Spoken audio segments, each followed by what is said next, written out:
Let's talk about Apple, Sure. which has had a great year of stock performance leading up to the launch of the so-called iPhone 8.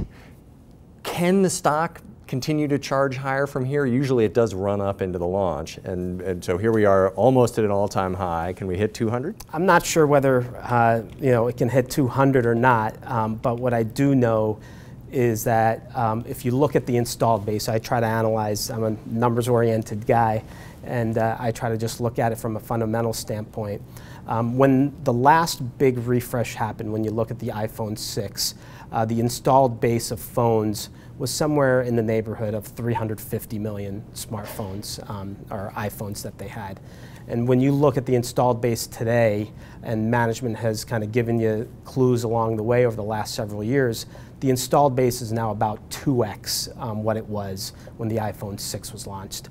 And for me, it really boils down to whether the new iPhone will be innovative or not. Will it convince people to go out there and purchase a new phone? Time will tell. There's all sorts of rumors out there. But what we do know is that the installed base is about 2x what it was several years ago. And yet when you look at street estimates for how many iPhones that they're projected to sell, the estimates are about 10% growth in terms of the number of phones versus the iPhone 6. So there's a large opportunity for Apple to sell into their installed base, but they need to bring out a very compelling product. And there seem to be two key questions there. One is, yes, is it innovative enough? And we have a lot of rumors as usual, a little bit of a bigger screen, no button. Sounds to me like little incremental improvements that actually don't add up to much. Maybe you have a different view. And then the pricing. People keep talking about Apple possibly pricing the phone at $1,000 or higher. Either of those worry you? Like, let's say that it's not that cool and the price is $1,000. Will people still buy it? I think that's a tough sell. I think people will pay if they see innovation. So I'm not as concerned about a $1,000 price point because most people are now amortizing that over a 2 or 3 year time frame, and so it works out to about $30 to $35 per month on your phone plan. And today, most people they don't realize it, but they're probably spending about $750 on a phone today anyway. What I really focus on is whether the phone will be innovative or not. And so, a big screen, we've seen big screens before.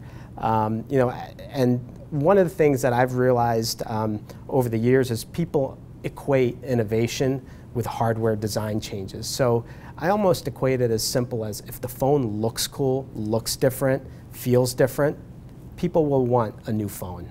I think people are a little bit tired of having the same phone for the last 3 or 4 years, and to the extent that Apple provides a good reason for people to upgrade, I think people will. And what about beyond the iPhone 8?